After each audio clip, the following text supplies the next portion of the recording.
Aujourd'hui, je vais vous raconter comment j'ai taquiné mon neveu pendant un mois jusqu'à ce qu'il n'en puisse plus et qu'il s'en prenne à moi. Je m'appelle Margot et j'ai 41 ans. Je suis mariée à Victor qui a 50 ans. Nous n'avons pas d'enfants, mais nous vivons toujours dans une grande maison à Florianopolis, une ville magnifique, un vrai paradis. Victor travaille beaucoup, il voyage souvent et gagne bien sa vie, mais il n'est jamais à la maison. Je suis donc une femme qui cherche toujours à s'épanouir ailleurs. Notre mariage a toujours été heureux, mais parfois je me sens seule, surtout le HCR le soir quand il est absent. C'est alors que ma sœur m'a demandé un service. Son fils Noël avait besoin de passer un mois à Florianopolis pour préparer un examen militaire. Victor, généreux et gentil comme il est, a immédiatement accepté. Quand Noël est arrivé, j'ai été surprise de voir à quel point il avait grandi. Ce n'était plus le garçon que je connaissais. À 20 ans, c'était un très beau jeune homme. « Tu es si beau et si fort, tu dois être très populaire auprès des filles », ai-je plaisanté. Il a ri nonchalamment et a répondu qu'il était trop occupé à s'entraîner et à étudier pour penser aux filles en ce moment. Je trouvais amusant de le voir si concentré et sérieux, mais en même temps, je sentais grandir en moi un sentiment étrange. Il semblait différent des autres garçons de son âge et cette différence a attiré mon attention. Cette semaine-là, Victor a dû voyager pour le travail, ce qui signifiait que j'avais déjà commencé à tenter ma chance pour attirer son attention. Il y avait un plan que lui ignorait. Je mettais en œuvre quelque chose de nouveau et d'excitant qui me rendait impatiente de voir ce qui allait se passer en l'absence de Victor.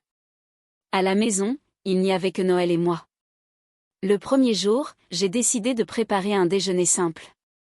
En remuant la casserole, j'ai réalisé que j'étais plus nerveuse que d'habitude. La présence de mon neveu, maintenant un jeune homme, me mettait un peu mal à l'aise, même si je ne voulais pas l'admettre, peut-être par curiosité. Quand Noël est entré dans la cuisine pour m'aider, j'ai remarqué qu'il essayait d'être aussi poli que possible, mais il était clair que son regard ne pouvait s'empêcher de s'attarder sur moi. Je trouve cette tenue excessive. Je m'excuse si c'est le cas. J'ai juste l'habitude d'être plus à l'aise et décontractée à la maison, ai-je dit nonchalamment en mettant la table. Surpris par la question, Noël a souri et a dit « Non, tante, tu es très bien, ne t'inquiète pas, la conversation pendant le déjeuner était détendue. » Nous avons parlé de l'examen qu'il préparait et il m'a parlé de son programme d'entraînement. J'ai alors mentionné qu'il était très fort et en pleine forme, le genre de personnage qu'on ne voit qu'à la télévision. Il a ri pour le compliment en disant qu'il s'entraînait vraiment et m'a demandé « Tante, as-tu fait de l'exercice ? Tu as l'air d'être en pleine forme. » J'ai répondu en riant « Rien de spécial. J'ai toujours été comme ça et j'ai le talent que ton oncle apprécie. » Mais les choses ont commencé à changer et mon neveu semblait. Il était très respectueux de ce que je faisais alors il ne m'a rien dit. Les jours se sont écoulés paisiblement cette semaine-là. Victor était toujours en voyage et je suis devenue de plus en plus curieuse de savoir comment j'allais séduire Noël. Un après-midi, après le déjeuner, j'ai décidé de faire la vaisselle et j'ai demandé à Noël de m'aider. Il est entré dans la cuisine avec cette attitude calme et timide, prêt à faire tout ce qui était nécessaire. « Veux-tu essuyer la vaisselle ?» lui ai-je demandé en lui tendant un torchon. Il a accepté et a commencé à travailler à côté de moi. Pendant que nous faisions la vaisselle, la conversation était banale, rien de spécial.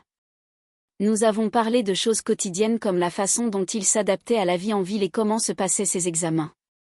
J'ai remarqué que de temps en temps, il jetait un coup d'œil aux courbes de mon haut qui n'étaient pas couverts et je me demandais si je l'attirais d'une manière ou d'une autre. Alors, j'ai délibérément laissé tomber une cuillère par terre en faisant semblant de ne pas savoir ce que je faisais. Je me suis lentement baissée pour la ramasser. En me baissant, je n'avais pas besoin de regarder Noël pour savoir qu'il était nerveux et qu'il fixait ce que je lui montrais. Je me suis relevée, la cuillère à la main, et j'ai continué à faire la vaisselle comme si de rien n'était. Mais j'ai remarqué que Noël était différent. Il était plus silencieux, peut-être un peu plus nerveux. Il essayait de le cacher, mais je voyais bien qu'il l'était. Ses mains semblaient gênées. Il me regarda, un peu surpris par la question et répondit rapidement « Rien, tante. Je pensais juste à l'entraînement. » Je lui ai souri et lui ai dit de ne pas trop s'inquiéter, qu'il se débrouillait bien et que tout irait bien. Nous avons fini la vaisselle en silence et j'ai remarqué que l'atmosphère entre nous avait changé. Noël était visiblement mal à l'aise et je le savais, ce qui était exactement ce que je voulais. Ce soir-là, en m'endormant, j'ai repensé à ce qui s'était passé. Ce n'était pas une simple taquinerie, c'était nouveau, peut-être un peu dangereux, mais en même temps, cela m'intriguait. Je voulais voir ce qui allait se passer d'autre. Cette nuit-là, après une journée en apparence ordinaire, une agitation en moi s'est emparée du feu qui s'était accumulé. Ces derniers jours devenaient impossibles à éteindre. Après avoir vérifié que la maison était calme, j'ai donc décidé d'aller dans la chambre de Noël pour voir s'il avait besoin de quelque chose. En m'approchant de la porte, je l'ai entendu dire, on dirait qu'elle me teste. Je ne sais pas combien de temps je vais tenir. Je peux tenir, dit-il d'un ton excité et nerveux. Mes joues se sont empourprées en entendant cela. Je savais que je jouais avec le feu, mais ce qu'il a dit au téléphone m'a fait comprendre que Noël n'était plus le garçon que j'avais connu, mais un homme aux prises avec ses propres désirs. Quelque chose s'est éveillé en moi et ma curiosité a grandi.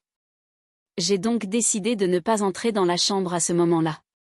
Mais ce que j'avais entendu résonnait sans cesse dans ma tête. Il était évident qu'il était attiré par moi et cette pensée m'excitait plus que je n'aurais dû. Je suis retournée dans ma chambre mais je n'arrivais pas à dormir. Je me suis retournée dans mon lit, imaginant ce que ce serait si je décidais d'aller un peu plus loin. La nuit où je suis passée dans la chambre de Noël, j'ai encore entendu sa voix au téléphone, elle n'arrête pas, mec. Je ne sais pas quoi faire. Rien que de penser à elle, ça me rend fou. Cette fois, le désir dans sa voix était clair et j'ai su que j'étais sur le point de « alors », je suis restée et j'ai écouté. Quand il s'est tu, j'ai attendu quelques minutes avant de partir. J'ai attendu un moment de silence avant de retourner dans ma chambre. Je ne voulais pas précipiter les choses, mais j'aimais l'idée qu'il pensait à moi de cette façon. Cette nuit-là, je me suis allongée dans mon lit, un sourire aux lèvres, sachant que le jeu ne faisait que commencer. Il ne s'agissait pas seulement de Noël, mais aussi du pouvoir que j'avais sur lui et de la façon dont il me redonnait goût à la vie. Il était temps de voir jusqu'où ce jeu pouvait me mener. Un jour, j'ai décidé de prendre un long bain relaxant. En entrant dans la salle de bain, je me suis rendu compte que j'avais laissé ma serviette dans la chambre. J'ai souri, sachant que c'était l'excuse parfaite, et j'ai appelé Noël d'une voix douce. Je lui ai demandé de m'apporter la serviette qui était sur mon lit. « Tu peux me la prendre ?» ai-je demandé en essayant d'avoir l'air désinvolte. Quand il est arrivé à la porte de la salle de bain, j'ai dit « Tu peux entrer, Noël ?» Si je sors comme ça, je vais tremper tout le sol, ai-je dit d'un ton innocent. Il a hésité un instant puis est entré en tendant la serviette sans me regarder directement. J'ai remarqué à quel point il devenait nerveux. Il tremblait presque tout en essayant de garder son sang-froid tandis qu'il prenait la serviette de ses mains. Nos regards se sont enfin croisés et c'était comme si le temps s'était arrêté. Alors qu'il se retournait pour partir, il a marmonné quelque chose à propos de devoir y aller et je n'ai pas pu m'empêcher de le taquiner un peu. « Merci, chérie. »« J'espère que je ne t'ai pas dérangé, » ai-je dit doucement. Je me suis appuyée contre le mur, observant l'expression nerveuse de mon neveu, et j'ai refermé la porte derrière lui dès qu'il fut parti. Mon cœur battait la chamade et je savais que je l'affectais, mais cela m'affectait aussi. Alors que j'essayais de dormir, j'imaginais ce qui passait dans la tête de Noël à ce moment-là. Luttait-il contre ses propres désirs comme moi? L'idée qu'il puisse penser à moi de cette façon me faisait sourire. Peut-être était-il temps de franchir la prochaine étape, mais avec précaution, sans aller trop loin. Il était tard et, après une journée plutôt calme, j'ai décidé qu'il était temps de voir jusqu'où Noël était prêt à aller. « Il est si tard, Noël, et tu as l'excuse d'aller chercher un verre d'eau. Tu ne veux pas te reposer un peu ?» ai-je demandé d'une voix douce et basse. « Tante, je ne suis pas fatiguée. »« Je crois que je vais rester encore un peu, » a-t-il dit, essayant de rester calme. Mais je sentais bien qu'il était nerveux. « Alors, je vais me coucher. Si tu as besoin de quoi que ce soit. » Le bruit était assourdissant, comme si la pièce hurlait. J'ai préparé du café d'une main tremblante. Je ne l'ai même pas bu. J'avais juste besoin de m'occuper. Quand j'ai entendu ses pas dans l'escalier, je me suis figée. Quand il est apparu sur le seuil, les yeux doux, comme s'il allait dire quelque chose, j'ai détourné le regard. Je ne supportais pas l'espoir dans son visage, car l'espoir signifiait qu'il croyait que quelque chose pouvait en découler et je ne pouvais pas le laisser croire ça. Il est resté là un instant à attendre, mais je lui ai gardé le dos tourné, faisant semblant de nettoyer le comptoir qui n'en avait pas besoin. Et, a-t-il dit doucement. On peut. J'ai beaucoup à faire aujourd'hui, l'ai-je interrompu. Ma voix sonnait faux. Je ne l'ai pas regardé. Je ne pouvais pas, d'accord, a-t-il dit après un moment. Le silence était pesant. Puis il est parti. Je me suis affalée sur un tabouret, le cœur battant la chamade, l'estomac noué. Que avais-je fait? Pas seulement physiquement, mais d'une manière douloureuse, comme si quelque chose s'était brisé à l'intérieur. Et maintenant, j'essayais de le refermer avec des mains tremblantes. Le reste de la journée, je l'ai évité. Si je l'entendais à l'étage, je restais en bas. Si j'allais à la cuisine, j'attendais de ne plus entendre de bruit. Je me disais que je le protégeais, mais la vérité était que je me cachais de lui, de moi-même, de ce que nous avions fait. Plus tard dans la soirée, Victor rentra. Sa valise résonna sur le sol et sa voix résonna dans la maison. Trop normale, trop joyeuse. Cela me donna la chair de poule. Il me caressa la joue. Je tressaillis. Il le remarqua. Je le vis à la façon dont son sourire vacilla, mais il n'a rien dit. Au lieu de cela, il m'a demandé ce que j'avais préparé pour le dîner. J'ai dû me forcer à servir les assiettes, à faire comme si de rien n'était. Mais ce n'était pas le cas. Rien n'était pareil. Noël est descendu en dernier, plus lentement que d'habitude. Il ne croisait pas mon regard, s'asseyait en face de moi, à peine touché à son assiette. Je suis restée les yeux rivés sur la mienne tout le temps. Victor a essayé de parler de son voyage, m'a posé des questions, a fait des blagues qui n'ont pas fait mouche. Aucun de nous n'a ri. Après le dîner, Victor est monté à l'étage. Il m'a regardé d'un air méfiant. « Tout va bien ?» ai-je demandé. « Trop vite, juste fatigué. » Il n'a pas insisté, il ne l'a jamais fait. Mais je le sentais. Il apercevait que quelque chose était anormal. Pas assez pour m'accuser, juste assez pour s'interroger. Cette nuit-là, quand Victor a tendu la main vers moi dans le lit, j'ai de nouveau tressailli et dit que j'avais mal à la tête. Il s'est retourné sans un mot, s'est endormi et je suis restée allongée là dans le noir, fixant le plafond, entendant maintenant la tempête qui grondait en moi. Les jours suivants ont été pires. Noël me parlait à peine. Ses yeux, autrefois si pleins, étaient maintenant lourds de confusion et d'autres choses. Je lui avais laissé croire qu'une porte s'ouvrait puis je l'avais claquée. Il n'était pas en colère, il n'était pas froid, il était juste blessé et ça me déchirait. J'essayais d'effacer ce souvenir mais chaque pièce murmurait ce que nous avions fait. Le canapé, le couloir, l'escalier, même le miroir de la salle de bain où j'ai aperçu mon reflet sans me reconnaître. Je continuais à vivre comme une ombre de moi-même. La culpabilité m'oppressait constamment, mais la douleur aussi, la douleur de quelque chose qui semblait réel, même si c'était mal. Je ne pouvais en parler à personne, ni à mes amis, ni à mon mari, même pas vraiment à moi-même. Alors, je portais ce parfum comme la culpabilité près de la peau, invisible pour la plupart mais toujours présent. Et Noël est devenu plus silencieux comme s'il essayait de se protéger du choc de mes choix.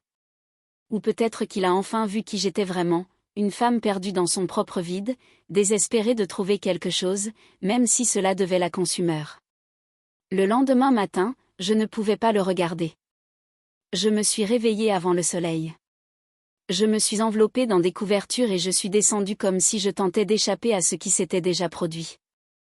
La bougie s'était consumée sur la table. Les coussins du canapé étaient encore enfoncés.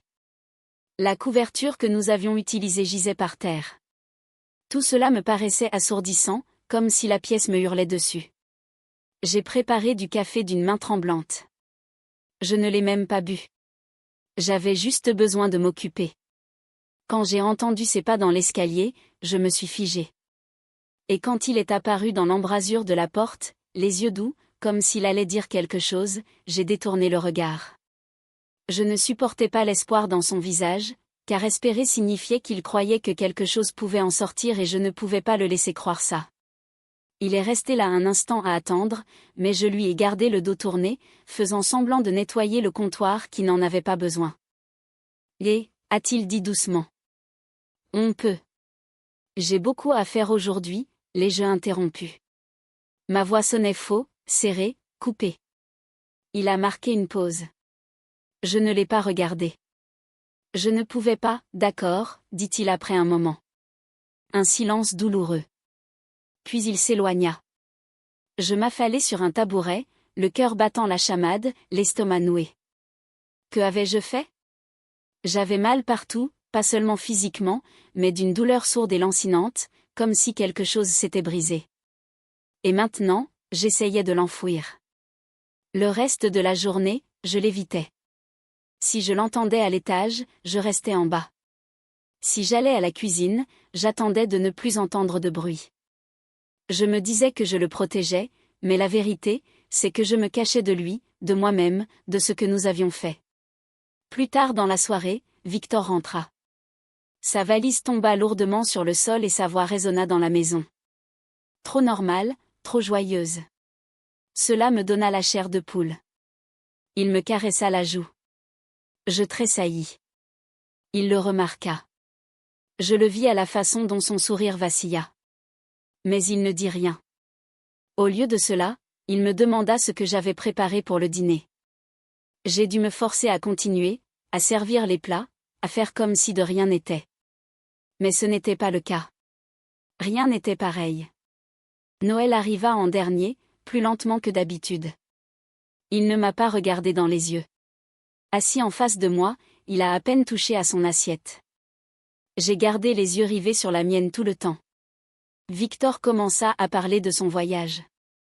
Il m'a posé des questions sur l'école, a fait des blagues qui n'ont pas fait mouche. Aucun de nous n'a ri. Après le dîner, Victor monta à l'étage. Il me regarda d'un air soupçonneux. Tout va bien, répondit-il trop vite. Juste fatigué. Il n'a pas insisté. Il ne l'a jamais fait mais je le sentais. Il avait l'impression que quelque chose clochait. Pas assez pour m'accuser, juste assez pour s'interroger. Ce soir-là, quand il tendit la main vers moi dans le lit, je dis que j'avais mal à la tête. Il s'est retourné sans un mot, s'est endormi et je restais là dans le noir à fixer le plafond, à entendre la tempête qui grondait en moi maintenant. Les jours suivants furent pires. Noël me parla à peine. Ses yeux, autrefois si pleins, étaient maintenant lourds de confusion et d'une autre forme de trahison.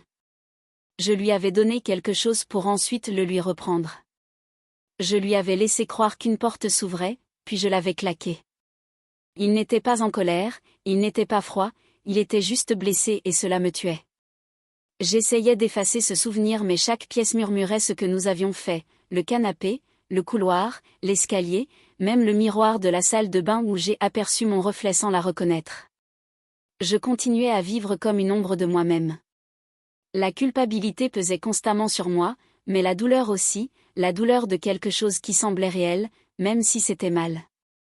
Je ne pouvais en parler à personne, ni à mes amis, ni à mon mari, ni même à moi-même en réalité. Alors, je portais ce parfum semblable à la culpabilité près de la peau, invisible pour la plupart mais toujours présent.